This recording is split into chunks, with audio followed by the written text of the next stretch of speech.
6 de dezembro de 2014. Sorteio da Libertadores coloca São Paulo em grupo da morte, que pode ter ainda Corinthians ou Inter. Cruzeiro tem caminho mais tranquilo entre brasileiros. Em dia de festa de fim de ano no CT, São Paulo comemora viagens curtas na Libertadores. Para fugir da pré-Libertadores, Corinthians encara a partida contra o Criciúma no próximo sábado como uma verdadeira decisão de campeonato.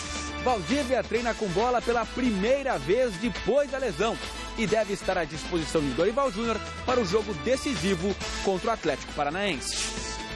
Perto do fim da gestão, o presidente do Santos faz balanço do mandato, critica antecessor e diz confiar em recuperação do futebol de Leandro Damião. E ainda, a posse de Eurico Miranda como presidente do Vasco e a indefinição do destino dos artilheiros Fred e Diego Tardelli. Olá, boa noite, é quarta-feira, uhul! E o Gazeta Esportiva começa falando da Taça Libertadores, que promete fortes emoções em 2015. A Conmebol realizou ontem, em Luque, no Paraguai, o sorteio dos grupos da principal competição do futebol sul-americano. Destaque para a chave do São Paulo, que vai ter como adversários o São Lourenço do Papa, atual campeão da América, o Danúbio do Uruguai e ainda pode ter a companhia do Corinthians ou do Internacional. O Timão e o Colorado definem no próximo final de semana quem vai enfrentar na fase pré-classificatória um time colombiano ainda não definido. Confira os grupos. No grupo 1, o cabeça de chave Atlético Mineiro terá a companhia de um time colombiano ainda não definido, além do Colo-Colo do Chile e do Atlas do México. No grupo 2, o da morte, o atual campeão São Lourenço enfrentará o São Paulo, o Danúbio do Uruguai e o vencedor do confronto entre Corinthians ou Inter e uma equipe colombiana ainda não definida. No grupo 3, encabeçado pelo Cruzeiro, também estão o Mineiros de Guaiana da Venezuela, o Universitário de Sucre da Bolívia e o ganhador da partida entre o Huracán e um time peruano ainda não definido.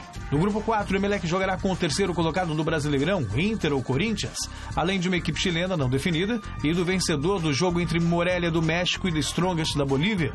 No grupo 5, o Zamora da Venezuela será acompanhado por um time argentino ainda não definido, pelo Montevideo Wanderers do Uruguai e pelo ganhador da partida entre Nacional, também do Uruguai, e uma equipe chilena a ser definida.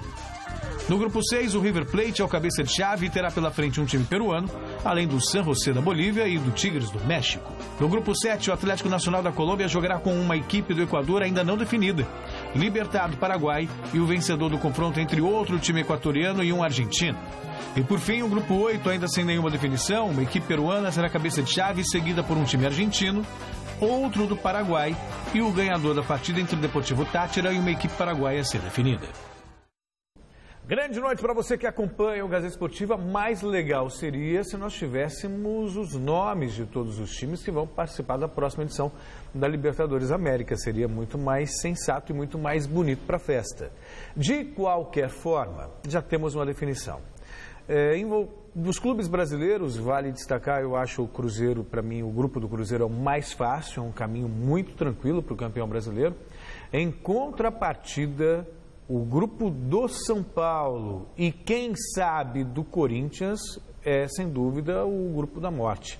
Portanto, nesse final de semana, Corinthians e Inter têm bons motivos para brigarem, para vencerem, para ocupar, né, a terceira colocação no Campeonato Brasileiro. O Inter só depende dele, se ele vencer é o terceiro. O Corinthians precisa vencer o Criciúma e torcer para o Inter tropeçar em Santa Catarina. Porque, convenhamos, pegar o grupo do Emelec, do segundo chileno, sei lá, quem que pode ser, e o vencedor de Morelia e Strongest é muito mais fácil do que você ter que enfrentar um colombiano, Once Caldas, o Santa Fé, vai saber, e ainda depois tem São Lourenço, São Paulo e o Danúbio do Uruguai, que é o mais fraco do torneio. Flávio, boa noite. Boa noite. Bom, primeiro essa história dos números, é bem a várzea da Sul-Americana, porque isso aí na UEFA é uma coisa bonita, os grandes jogadores das grandes equipes comparecem. Aqui é varziano, né? Você acha que os caras iam deixar de encher a cara no Natal e no Ano Novo para esperar isso aí? Não, eles têm que fazer logo, que aí eles já vão sair, tomar cachaça, tomar... É assim, é uma várzea, é uma coisa varziana, sabe? Coisa assim. Várzea mesmo. Você vê, o grupo 8 só tem número. C1, C2, não sei pra que essa porcaria, é um lixo, mas enfim, não dava pra esperar coisa diferente da Conmebol.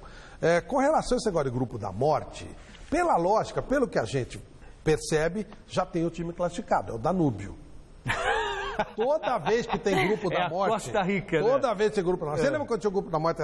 Era Argentina, não sei mais quem. E Argentina, Senegal, França... Não, era Nigéria. Nigéria, França e Suécia. Isso. A Suécia foi a melhor classificada. Então o Danúbio já está. Então resta uma vaga. Então São Paulo e Corinthians corram atrás. Na Copa agora tinha Inglaterra, Itália, Uruguai e Costa Rica. Costa Rica foi o primeiro. É sempre assim. O bobinho do grupo da morte acaba levando. Uma boa notícia para o Corinthians é que esse colombiano não será o Tolima. Não há nenhuma chance. O Tolima já está eliminado. Então já não... Não, é só uma questão de mas é colombiano, né? Sim, bom time, com certeza, mas era melhor que o Corinthians ficasse livre logo, né? Aí, falando sério... Para não passar pelo trauma, né? Não é nem trauma, não, é problema de estratégia. Se o Corinthians se ele estiver na pré-Libertadores, como é que ele vai fazer com o negócio de técnico? Não esqueça que tem esse problema do técnico. Esse jogo é dia 1º de fevereiro, se eu não me engano. É que existe a possibilidade de definição do técnico ainda esta semana. Pelo menos cogita-se nos bastidores do Corinthians. Claro. Aí não vai ter que resolver, porque é uma coisa complicada. Libertadores é muito sério. Tem essa conversa fiada aí de que o Campeonato Paulista dá mais dinheiro que a Libertadores. É uma cascata. Falei com o Roberto Andrade essa semana, ele disse o seguinte, de fato o clube ganha um cachê maior para participar do Campeonato Paulista. Só que as rendas são ridículas. Claro. E as rendas da Libertadores, estádio lotado toda hora. Você imagine, por exemplo, um jogo hipotético. Corinthians e Marília, 10 da noite pelo Campeonato Paulista no Itaquerão. Agora imagina a segunda hipótese, São Paulo e Corinthians, 10 da noite no Itaquerão. Um vai dar 6, 7 milhões de reais e o outro vai dar 100 contos. É óbvio, aí você vai perder dinheiro. Você vai botar dinheiro você vai perder dinheiro porque o Campeonato Paulista, como é muito ruim, é deficitário, lógico. Basta lembrar que nas últimas Libertadores que o Corinthians participou, exceção feita aquele lance, aquele problema lá em São José, contra o São José, lá na Bolívia, o Corinthians tinha todos os ingressos da primeira fase vendidos antecipadamente. Eram jogos de estádio do Pacaembu. E vai ter de novo. Né? Quer dizer, só isso. E aí vem com os caramingué aqui do Campeonato Paulista que só dá prejuízo. É prejuízo atrás de prejuízo. Então é só conversa fiada, né? Bom, vote na enquete que está no ar no site gazetesportiva.net. Nós queremos saber quem estará no grupo da morte da Libertadores em 2015. O Corinthians ou o Internacional?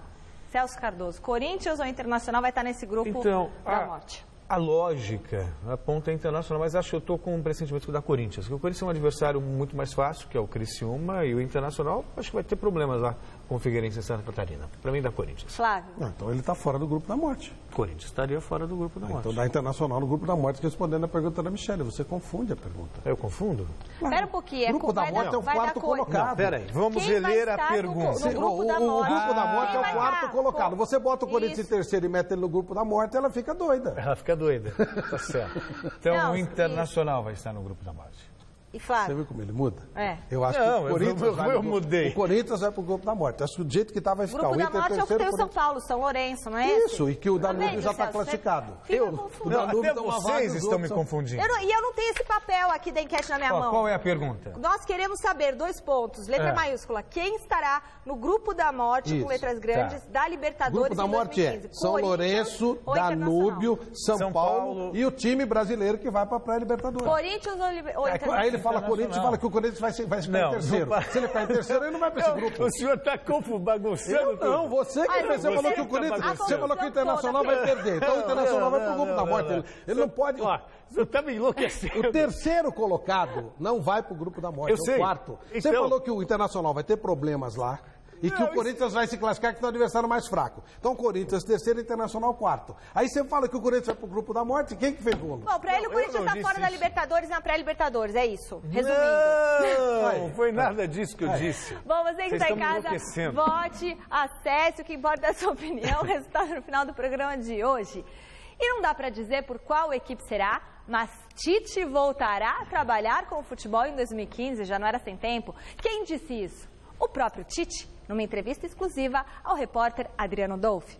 Além do retorno, ele falou sobre o segredo do sucesso dos clubes mineiros, falou sobre o ano longe da bola e muito mais. Vamos acompanhar.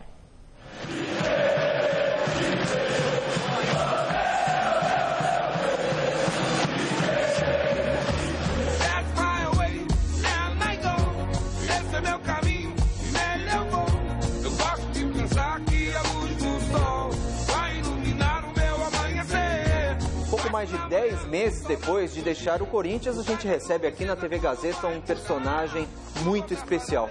O técnico Tite, que vai falar aí sobre esse ano de 2014, né, Tite? Você, digamos assim, ficou meio afastado aqui do futebol brasileiro. Conta um pouquinho pra gente dessa tua experiência. O técnico, ele aparece na mídia de uma forma, quarta e domingo ainda mais, quando é brasileiro, de uma forma intensa. E agora serviu também um pouquinho para ficar de fora, para observar, para refletir, para ficar com família, para estudar. O seu nome era muito cotado para assumir a seleção brasileira, Tite. Isso te causou alguma frustração? Tem um tempo para as coisas acontecerem. Não adianta a gente querer apressar. O que eu posso fazer, isso eu vou fazer, é fazer o meu trabalho qualificado, eu procurar crescer, eu procurar evoluir, eu saber dos meus limites profissionais e respeito profissional a todas as áreas. Ela é com vocês da imprensa, ela é com direção, ela é com torcida. Não vou agradar todo mundo, o primeiro passo para a gente daqui a pouco errar é querer agradar todos, mas vou ser leal, tenho muito orgulho.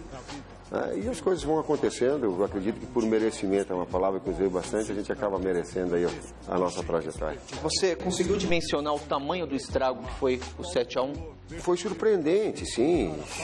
O futebol, ele te reserva surpresas que às vezes elas te fogem da mão.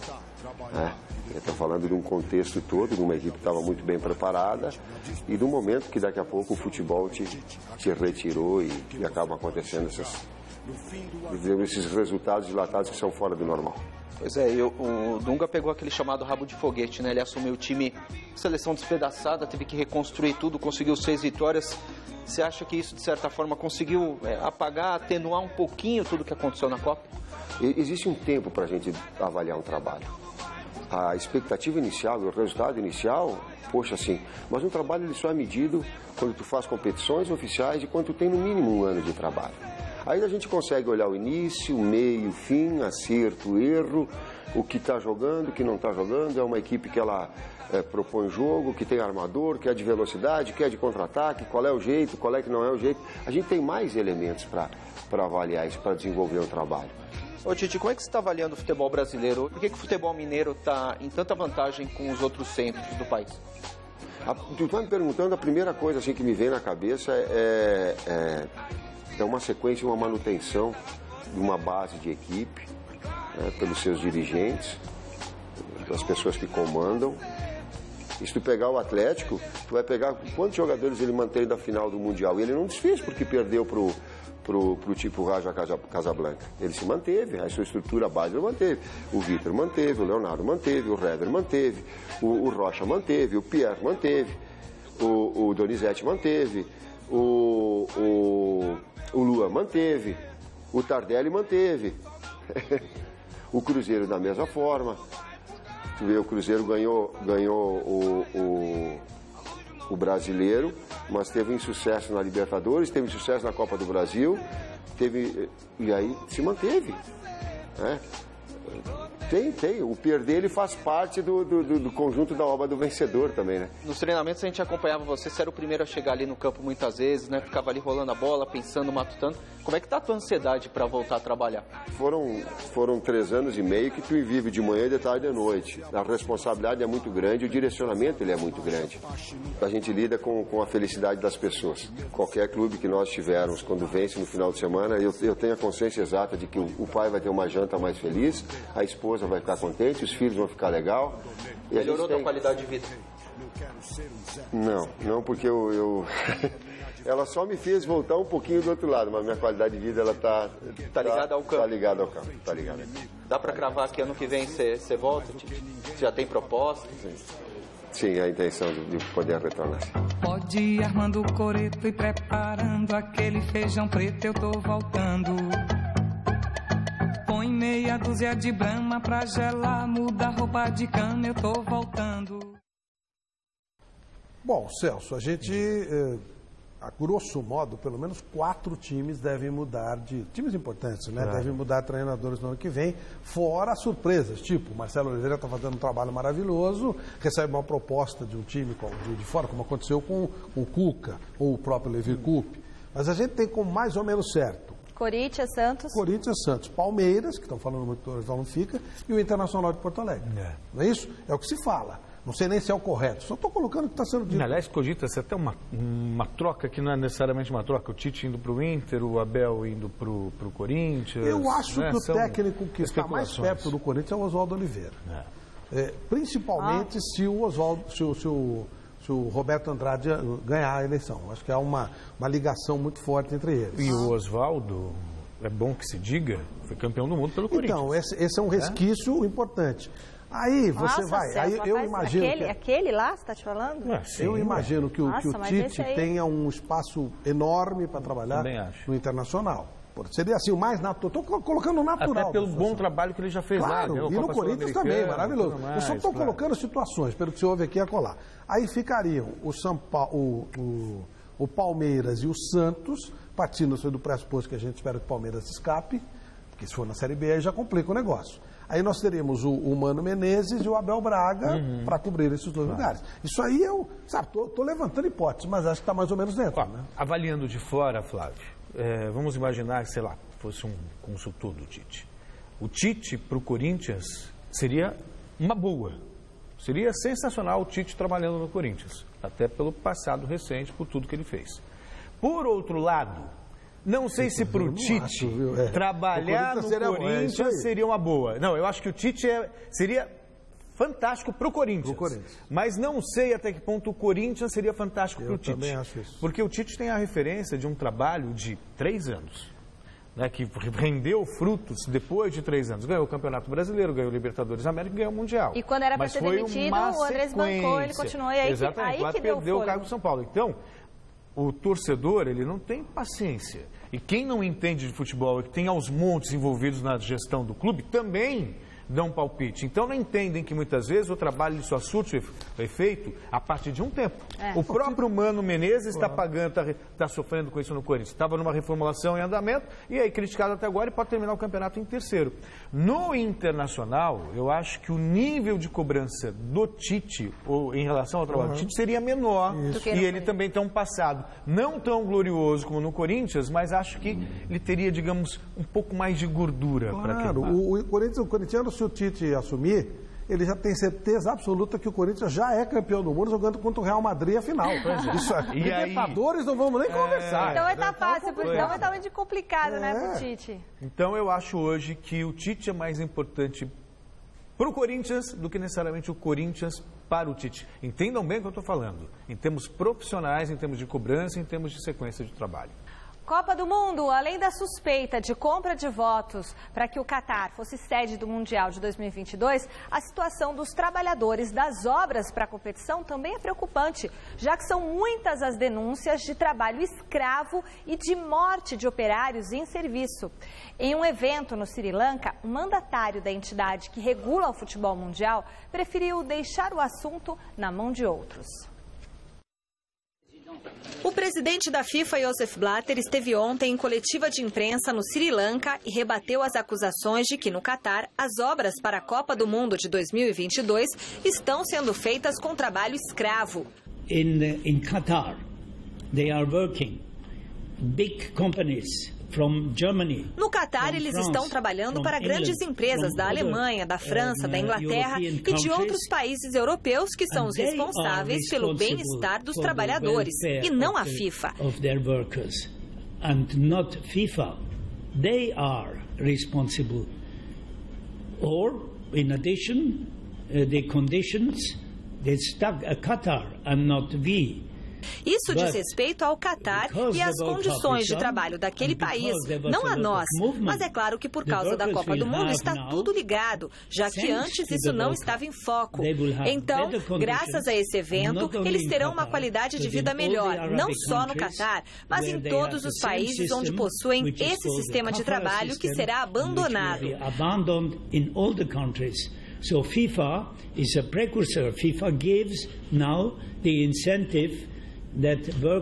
A FIFA incentiva toda essa melhoria, mas de forma alguma pode aceitar ser responsável pelo bem-estar deles.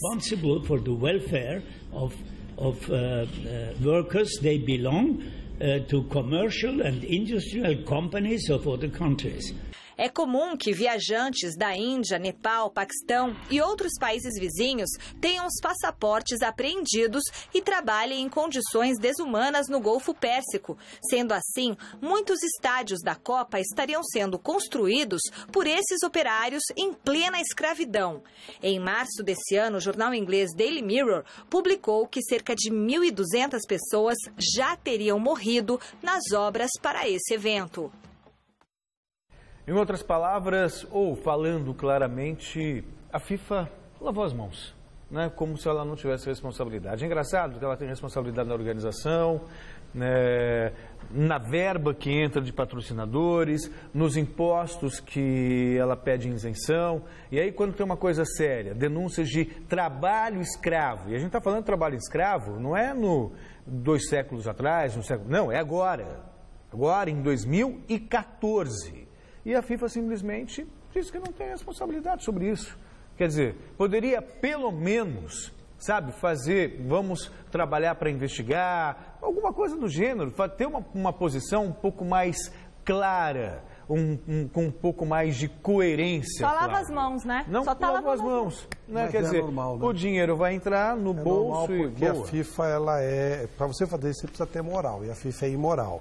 E outra coisa, é claro que tem que escolher palavras, porque agora tem essa coisa, cuidado, as suspeitas de que a Copa foi comprada. Claro que foi comprada. O Catar comprou e a Rússia comprou também. Foi corrupção explícita. E os bandidos que receberam a grana aí estão conseguindo se esquivar. E o Blatter vai também... O Teixeira até nem faz parte mais da FIFA, não pode nem ser citado, não sei. Até outro dia ele mandava ele ainda manda na CBF. Agora que o Marco Polo está trocando os caras. É que oficialmente... Oficialmente é uma coisa, mas esses caras aí, eles só saem do poder depois que morrem. O Grondona saiu agora, aos 3 meses, quando ele morreu. E mesmo assim botou um herdeiro dele. Então, olha, agora não tenho dúvida, a FIFA é um organismo imoral. Tudo que tem. Se tiver acusação contra a FIFA, pode ter certeza que ela está envolvida. Não tem nenhuma dúvida disso. A assessoria do Hospital Israelita Albert Einstein divulgou nesta quarta-feira mais um boletim sobre a saúde do Rei Pelé. A nota informa que ele segue se recuperando bem e que tanto o exame clínico quanto os resultados laboratoriais realizados na manhã de hoje foram adequados. Ele segue sem febre, ele anda pelo quarto, passa a maior parte do dia sentado numa poltrona. De acordo com as informações, o atleta do século se alimenta bem, não sofre alterações hemodinâmicas ou respiratórias. Uma nova avaliação está programada para amanhã de manhã. Copa do Brasil Sub-20, o Internacional sagrou-se campeão pela primeira vez do torneio e foi fora de casa contra o Vitória no Barradão. Vamos ver os gols? O Internacional voltou a vencer o Vitória na decisão da Copa do Brasil Sub-20, desta vez no Barradão. A Alisson abriu o placar para o time gaúcho com um lindo chute do meio da rua, golaço 1-0. O Vitória conseguiu o empate depois do cruzamento da direita, que Léo concluiu. Mais um golzinho da equipe baiana levaria a partida aos pênaltis. Mas o Colorado, no segundo tempo, no contra-ataque fulminante, marcou o gol da vitória e do título com o garoto Maurides, 2-1. O Inter, comandado pelo ex-goleiro Klemer, conquistou a Copa do Brasil Sub-20 pela primeira vez.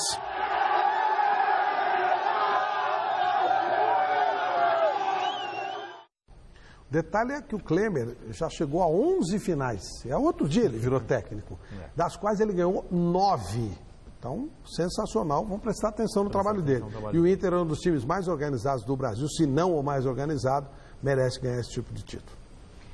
Fale conosco através do Twitter do programa, vou para a câmera 3, twitter.com/Gazeta Esportiva. Lá você fica sabendo tudo que rola no Gazeta Esportiva. Você também pode rever os programas que passaram no site da TV Gazeta, tvgazeta.com.br, e o nosso Twitter com muitas fotos de bastidores. O Alan está cuidando do Twitter super legalzinho lá, colocando várias curiosidades. Ó, hoje já colocou foto. Toma cuidado com essas fotos que ele coloca, né? Tenho medo das fotos, sempre, mas ele toma cuidado. E eu quero mandar um beijo pro... Firmino que vai mandar umas fotos aí pra você. Quem? Roberto Firmino. Ele que manda pra você, pra mim não interessa, manda pra você com a namorada. Um beijo pro Marco Tortora, que tá assistindo o programa. Um beijo pra você e pra toda a galera que tá com a gente aqui, no Twitter, escrevendo, Lurdinha, um beijão. E no primeiro dia de decisões no Mundial de Piscina Curta, disputado em Doha, no Catar, O Brasil se classificou para 4 finais, com Felipe França nos 100 metros peito, Etienne Medeiros e Guilherme Guido nos 100 metros costas e com Marcos Macedo nos 100 metros borboleta. No revezamento 4 por 100 livre, sem César Cielo, que preferiu se poupar para as disputas individuais, o Brasil ficou na 8ª posição na final. E ele voltou! E agora é para valer e é para ficar. Muito bem, depois de vencer as eleições realizadas no dia 11 de novembro, o presidente Eurico Miranda foi empossado e vai comandar o Vasco nos próximos 3 anos. A cerimônia aconteceu ontem à noite na sede náutica do clube.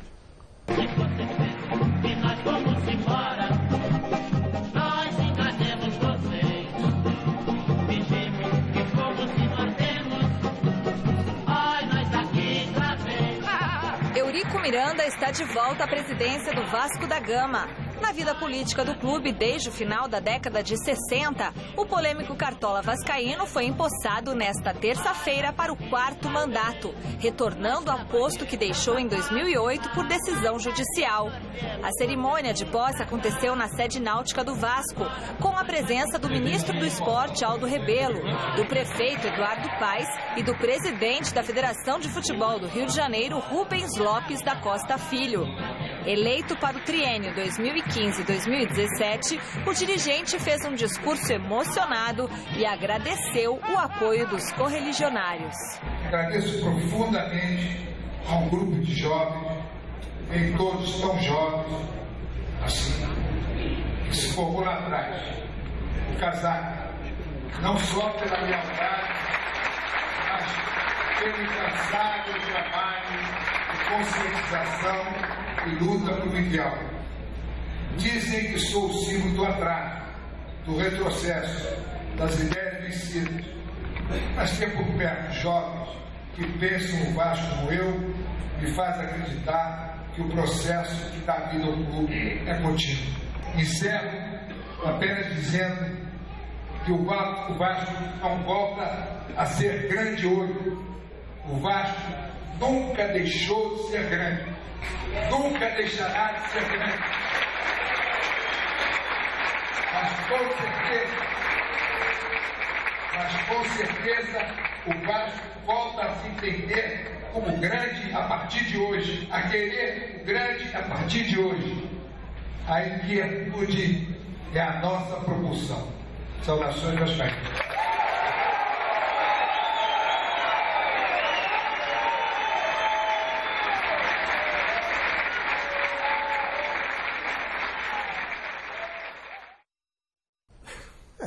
Existe um tabu, né, no futebol, que todo mundo a gente fala. Eu não, né? Já falei, eu agora não falo mais. Tem que ser jogador, o técnico da seleção, tem que ser jogador, o presidente da CBF, tem que ser jogador, o presidente do clube. Aí o que o Roberto Dinamite fez? Volta isso aí. Volta isso aí. E volta com aqueles métodos que ele tem, aquela coisa da cafajestada e tal, não sei o quê. Há quem goste, né? Eu gostaria de ter uma coisa um pouco mais competente, mais organizada. Mas convenhamos, se você for comparar o Eurico com o Roberto, o Eurico foi melhor para o Vasco do que o Roberto. A propósito, não, vou deixar para falar isso depois do Fred, a gente tem uma notícia aí, porque sobre esses novos dirigentes também, que a gente já enalteceu tanto, outras decepções, mas a gente falar sobre isso daqui a pouquinho. Ainda no futebol do Rio de Janeiro, o Fluminense vive um momento de apreensão, já que a patrocinadora não deve investir tanto no futebol do clube no ano que vem e boa parte dos jogadores pode deixar o tricolor carioca. Depois da vitória sobre o Corinthians, o atacante Fred já havia escancarado os problemas ao dizer que não recebe uma parte do salário há 20 meses, numa dívida total de cerca de 4 milhões de reais. Como é que ele vai pagar a cobertura de 20 milhões que ele comprou lá na Barra? Negociar o atacante poderia ser uma forma do tricolor carioca abater o débito com Fred.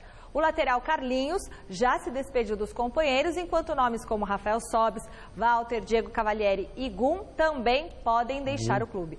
Hoje, no treinamento, colocaram uma faixa lá nas Laranjeiras, onde estava escrito 2013-2014, vergonha fora Peter, em referência ao presidente do clube, Peter Simpson. Então, quero até ouvir a palavra do Flávio, porque a nova gestão do Botafogo, a que saiu agora, chegou com uma expectativa muito grande de fazer um bom trabalho e tal. Mesmo aconteceu em Curitiba, com o novo presidente. Só que em Curitiba, por exemplo, os salários são 3 meses de atraso. 3 meses de atraso. Clima horrível entre os jogadores e os dirigentes. a coisa quase chegou às vias de fato em determinados momentos, que os jogadores de Curitiba foram, sabe, homens, tiveram brio, que mesmo sem receber, durante 3 meses, lutaram o tempo todo para salvar o Curitiba do rebaixamento. Aí você tem com atraso de salário Fluminense, Flamengo, Grêmio, Curitiba, Botafogo e por aí vai. Pelo menos esse é o que eu tenho absoluta certeza de atraso nos salários. Claro, a gente está falando de grandes times da primeira divisão. Mas que não tem o menor planejamento, que gastam mais do que podem, então fica assim. Eu entendo a patrocinadora do Fluminense saindo do futebol. Ela gastou muito dinheiro no final do ano passado, né? Então ela ficou com dificuldade, é claro. Outro atacante que pode deixar o futebol brasileiro na janela do final de ano é Diego Tardelli. Destaque do time e ídolo da torcida do Atlético Mineiro, o atacante revelou em uma entrevista que recebeu propostas do exterior e que gostaria que a torcida soubesse disso antes que a notícia se tornasse pública. O que pode fazer com que ele permaneça no Atlético é a vontade da família. O contrato de Tardelli com o Galo vai até o final de 2017, mas o clube ainda deve uma quantia para o Al Garrafa, do Catar, o que também poderia forçar aí uma negociação dos direitos do atacante. Aí é uma grande perda para o time. Mas se tem proposta, tem que tirar o time. Se o Atlético pode pegar dinheiro, pega. Refaz, não dá para ficar segurando, não. Acho que o Cruzeiro também vai tirar, deve vender Dedé, deve vender Everton Ribeiro, o Ricardo Goulart, vai renovar, tem que entrar dinheiro. O Cruzeiro até teve proposta para vender o Everton Ribeiro na janela de agosto. Aí complicaria. Eu acho que agiu muito bem a diretoria dele, segurando. Agora, nessa janela aí já não tem jeito. Até que para o jogador é importante também. A média de público do Campeonato Brasileiro, 16, 17 mil pessoas. Do Cruzeiro foi até maior, mas não dá, não segura, não tem jeito. Às vésperas de deixar o comando do clube, o presidente do Santos, Odílio Rodrigues, reuniu a imprensa para um breve balanço. Ele aproveitou também para esclarecer algumas polêmicas durante o período em que esteve à frente do Alvinegro Praiano. Confira na reportagem de Adriano Dolfi. O presidente do Santos fez um balanço dos 5 anos da gestão para citar a era mais vitoriosa do clube desde os tempos do Rei Pelé. Mas ele foi obrigado a responder questões como os 2 anos sem patrocínio master na camisa do Peixe e o atraso nos salários. O Santos não tem patrocinador master e não apareceu nenhum patrocinador master novo em 2013 e 2014. O grande evento era a Copa das Confederações e o Mundial. Todo investidor em marketing esportivo foi para a seleção, tiveram muitos programas e muitos eventos voltados para o Mundial, que era o grande evento, e clubes que nem o Santos, São Paulo e Palmeiras não tem patrocinador master. Eu converso com presidentes dos outros clubes, todos os outros clubes têm dívidas, todos os outros clubes têm dificuldade de caixa. E eu penso que, mais uma vez insisto, isso só se resolve com o movimento coletivo de todos os clubes. Odílio Rodrigues comentou também as críticas que recebeu do ex-presidente do clube, Luiz Álvaro de Oliveira, e não poupou nas palavras. O Luiz Álvaro não tinha o direito de me criticar porque a gente estava fazendo redução de custos. E eu não tinha obrigação de telefonar para ele, porque ele nunca me consultou antes, quando ele nomeou, dizendo quais eram as pessoas que eu devia colocar ou deixar. O mandato se cumpre, mandato não se renuncia, quem pediu voto não renuncia a mandato. Quem pediu voto cumpre mandato nos momentos bons e nos momentos não tão bons. Então, a gente está cumprindo o mandato que era dele. O presidente, que deixa o cargo no próximo sábado, disse que tem esperanças em reaver o dinheiro da venda de Neymar. O Santos só entende que não tem mais nada a receber, pode falar isso com convicção, o dia que a gente tiver acesso aos documentos na relação Neymar Esportes e Barcelona, e desses 40, ou não sei quantos milhões são, não tiver nada que fale de transferência. Se a relação entre o Neymar e o Barcelona, a relação comercial, esses muitos contratos, referem-se só a luvas de salários, o Santos não tem nada a receber. Odílio deixa como legado uma dívida menor em relação à gestão Marcelo Teixeira, mas longe dos 400 milhões citados pela oposição. Mas ele terá que pagar, nos próximos 2 anos, parcelas salgadas da contratação mais cara da história do clube, o atacante Leandro Damião. Os centroavantes vivem de gols.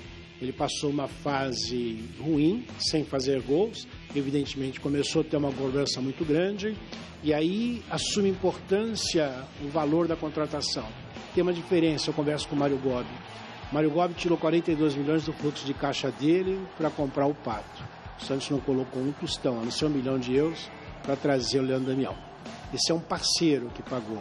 E o Santos tem 3 anos para que o Leandro Damião volte a jogar o seu futebol, e eu tenho muita convicção que ele volta, e o Santos vai mostrar que fez um bom negócio.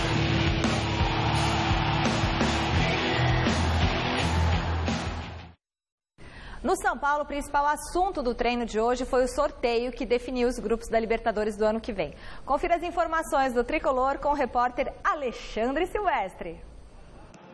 Para cumprir tabela domingo contra o Sport em Recife, Muricy Ramalho ainda não definiu se leva força máxima para Pernambuco. Domingo temos que vencer, até porque nós jogadores somos feitos disso, de vitória, independente se vale ou não alguma coisa, vale a nossa imagem, vale vitórias para o São Paulo. Paulo Henrique Ganso e Álvaro Pereira certamente não vão, estão suspensos com 3 cartões amarelos. Porém, todos por aqui, sem exceção, comentam o sorteio da Libertadores, ocorrido ontem. O São Paulo caiu no grupo 2 com São Lourenço da Argentina, o atual campeão, Danúbio do Uruguai, em tese o mais fraquinho da chave, e o 4º colocado do Campeonato Brasileiro, se passar por um time colombiano na pré-Libertadores. Ou seja, grande chance do Tricolor encarar na primeira fase Internacional ou Corinthians, timão que hoje ocupa essa 4ª posição. É um grupo que eu se eu pudesse também, eu escolheria, porque são bons jogos, são jogos importantes, são jogos difíceis, como seria se fosse contra qualquer outro adversário. Tem um fator que, para mim, pelo menos, é positivo, que são só viagens perto. Eu já cansei de viajar para longe. Aqui é trabalho, meu filho, mas é também confraternização. Nesta quarta-feira, no CT da Barra Funda, churrasco e futebolzinho para a imprensa. Oportunidade para Muricy Ramalho pegar no pé daqueles que o criticaram o ano inteiro. Apesar desse ano ele não ter sido tanto cornetado, até porque fez uma temporada boa, todos reconheceram isso, mas ele não vai perder a oportunidade de dar uma cornetada em vocês agora. Cerveja gelada pra comemorar, churrasco lá em casa só de lazer, buraco e sueca pro tempo passar, e uma roda de samba pra cantar, o melhor dessa vida é viver. Beleza. Hora de falar do Corinthians, que segue se preparando para enfrentar o Criciúma no sábado, mas ao mesmo tempo já começa a pensar aí na temporada de 2015. O repórter Osmar Garrafa esteve no CT Joaquim Grava acompanhando a quarta-feira do Timão. Mesmo ainda faltando uma rodada para o término do Campeonato Brasileiro, o Corinthians já pensa na próxima temporada. Hoje foi dia de iniciar os exames médicos visando a preparação para 2015. Acelerar o início dos trabalhos para o próximo ano pode render frutos no futuro. Ganhar tempo também, né? Já que a gente vai fazer a viagem, você acaba perdendo praticamente um dia na viagem, tem o desgaste todo, então já ganharia um tempo aqui, já começamos os exames e espero que ano que vem seja um ano maravilhoso para todos. O Corinthians sonha em terminar o Campeonato Brasileiro na 3ª colocação. Tudo isso para fugir da pré-Libertadores e ter um tempo maior de preparação para estrear no mais importante torneio das Américas. O interessante é você fugir da pré-Libertadores, ter um tempo a mais de pré-temporada. Isso eu acho que é mais válido do que arriscar uma pré-Libertadores e talvez perder, como já aconteceu aqui com o Corinthians. Então, eu acho que o interessante é chegar em terceiro, ter um tempo a mais até para descansar, um tempo a mais para trabalhar, jogar até menos jogos durante a temporada. Então, você começar uma temporada já com 2 jogos decisivos, com viagem, tudo isso pesa também. Se não garantir a 3ª colocação, o Corinthians vai jogar na fase de pré-Libertadores contra uma equipe colombiana. Passando de fase, vai para o grupo 2, enfrentar o Danúbio do Uruguai, o atual campeão da Libertadores, o São Lourenço, e ainda tendo o rival São Paulo pela frente, formando assim o chamado Grupo da Morte.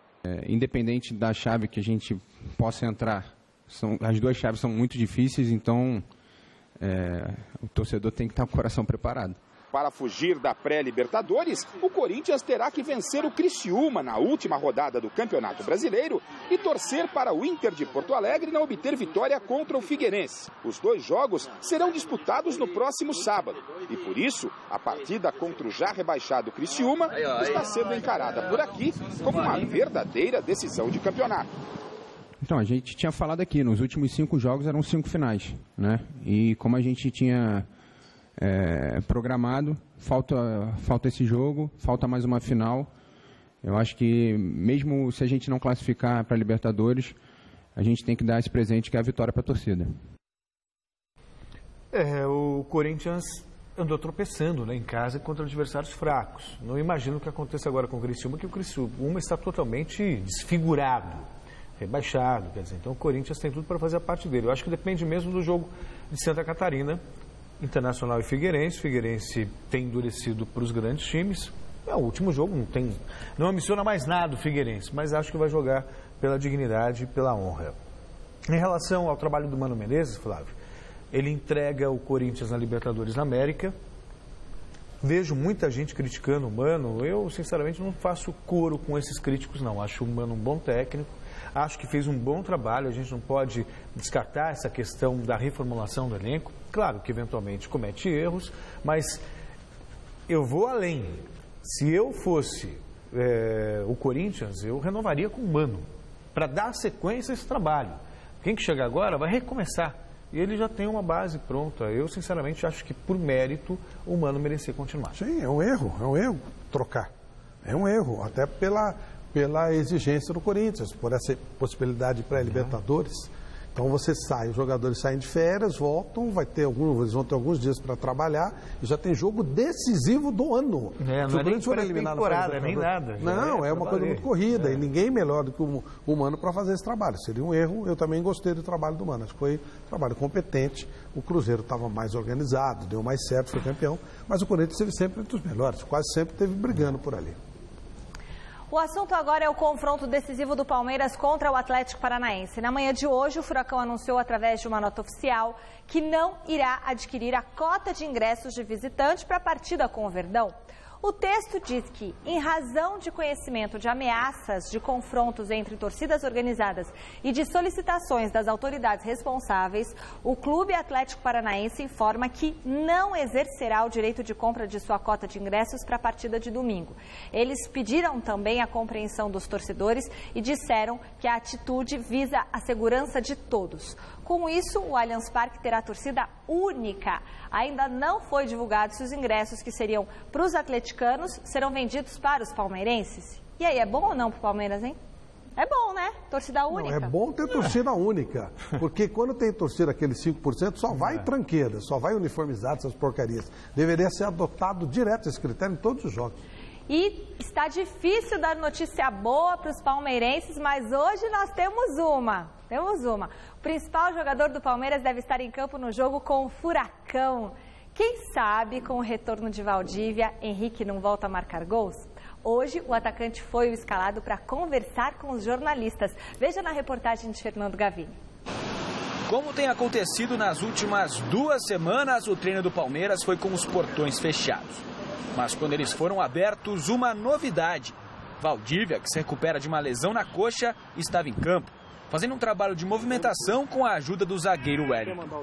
É cada vez maior a esperança do Mago enfrentar o Atlético Paranaense no jogo da última rodada do Campeonato Brasileiro. Esperamos poder contar com ele, né? Porque é um jogador que facilita muito as coisas ali na frente, onde é um cara que articula muito bem essas jogadas. Então, a gente espera poder contar com ele para esse jogo de domingo, que vai ser fundamental não só para mim, mas para os demais companheiros. Com Valdívia em campo, o desempenho do Palmeiras é muito melhor. Os números mostram isso. Nas partidas em que o chileno jogou, o aproveitamento é de 48% dos pontos disputados. Sem ele, cai para 25%, quase metade.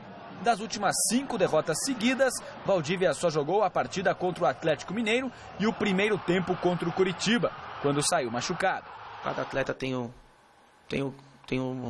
momento ali de reflexão, então acho que é pensar no que fez de ruim nesta partida nessas partidas para que de domingo só coisas boas, só pensamento positivo para que a gente possa conseguir um resultado. O jogo decisivo será no Allianz Parque, mesmo com alerta feito pelo Ministério Público, que tentou mudar o local da partida por causa de possíveis problemas de segurança caso o Palmeiras seja rebaixado. Os ingressos estão mais baratos do que na noite da inauguração. Os preços variam entre R$ 60 e R$ 350. E eu tenho certeza que a torcida o torcedor que for na Aliança vai nos apoiar, como tem feito nos demais jogos. E como não passa nem pela nossa cabeça de acontecer uma tragédia, não. Muito pelo contrário, esperamos uma grande festa ali no Aliança. O torcedor nos apoiando para que a gente possa, juntos, permanecer na primeira divisão. Para não depender do resultado dos jogos de Vitória e Bahia, o Palmeiras precisa vencer. Artilheiro do time com 15 gols, Henrique não marca há 5 partidas. E a vitória passa pelo camisa 9 acabar com o jejum. É natural a cobrança acontecer, mas independente de tudo, tem que continuar dando o meu melhor, trabalhando, para que quando a oportunidade apareça, eu possa estar preparado. Esperamos que mais jogadores também possam fazer e a gente possa construir um resultado bom. E o mais importante de quem faça o gol é o Palmeiras permanecer na primeira divisão. O fato é que todos no Verdão não veem a hora de chegar o momento de entrar em campo para enfrentar o Atlético Paranaense. A ansiedade é tanta que parece que o tempo não passa, ainda mais com a pressão pelo resultado positivo. Acho que essa semana está sendo uma semana muito longa, mas é claro que nossa equipe está tentando assimilar isso para que não se torne uma coisa ruim. Bom, o Palmeiras pode escapar até perdendo. Sim. Se ele perder, os outros dois perderem também. Né? Não dá para ficar só. Vai escapar com 39 pontos, que é a mais baixa média de todos os tempos. O Fluminense, ano passado, caiu com 46. Mas o TJD não deixou, né? Aí é picaretagem, isso é outra coisa. Eu estou falando coisa séria. Ele fez 46 pontos e caiu. Aí fizeram aquela picaretagem, é outra coisa. Mas caiu com 46, eu quero dizer, caiu muito a média. Essa história de abaixar o preço de ingresso é uma bobagem, não tem sentido. O estádio estaria lotado de qualquer jeito, o Palmeiras deveria faturar um caminhão de dinheiro. Tem que botar a venda dos ingressos que o Atlético não vai usar. E outra coisa, a torcida vai ajudar se o time ajudar. O torcedor do Palmeiras está louco para que o time fique. Ninguém mais quer que o time fique do que o torcedor do Palmeiras. Agora, se vê aquela enhaca, o time jogando mal, começa a surgir os resultados do outro lado, ninguém tem, né? Ninguém também tem uma paciência de Buda. Agora, violência é coisa de estúpido. O torcedor normal não vai cometer violência. Vai ficar triste, mas não vai cometer violência se acontecer a queda. Mas agora, Flávio, eu sinceramente não sei até que ponto jogar na arena agora. Se veja só como as coisas são feitas. Aí foi um erro da gestão do Palmeiras. Não sei se havia uma pressa muito grande para inaugurar a arena por causa das eleições, mas foi a pior coisa. O Palmeiras estreou perdendo. Aí faz o segundo jogo. Importantíssimo. Segundo jogo na arena, com o time precisando vencer para não cair para a segunda divisão. Quer dizer, independente. Eu sei que você vai falar, time frouxo, blá blá blá, mas o cara vai entrar em campo, vai ver aquela proximidade. Eu não sei até que ponto isso ajuda. Porque existe uma pressão, uma carga nas costas tão grande para vencer. São 5 derrotas seguidas. Quer dizer, o que faz acreditar que vai ser diferente dessa vez? A presença do Valdívia. Eu acho que passa muito pelo Valdívia. O Valdívia estando bem, pode ser que o Palmeiras se salve. Amém. Resultado final da enquete de hoje do site GazettaEsportiva.net. Você que está em casa está de sacanagem comigo, né? Vocês estão fazendo toda vez empate, não é possível isso. Quem estará no grupo da morte da Libertadores em 2015? Vê o que deu. 50% e 50%. Sensacional. Você que fez um rolo na cabeça fez do um rolo, ninguém sabia como votar. O pessoal fez um rolo tremendo, a pessoa não conseguiu entender. Desagregador. Como é que vai saber? O pessoal não entendeu a enquete até agora, porque o Celso atrapalhou. Bom, o programa fica por aqui. Amanhã, às 10h30 da manhã, tem o Super Esporte. A gente volta às 6 da tarde, que agora com o Jornal da Gazeta. Boa noite, tchau. O senhor não vai pro céu. E a gente se vê no Jornal da Gazeta. Um abraço, tchau.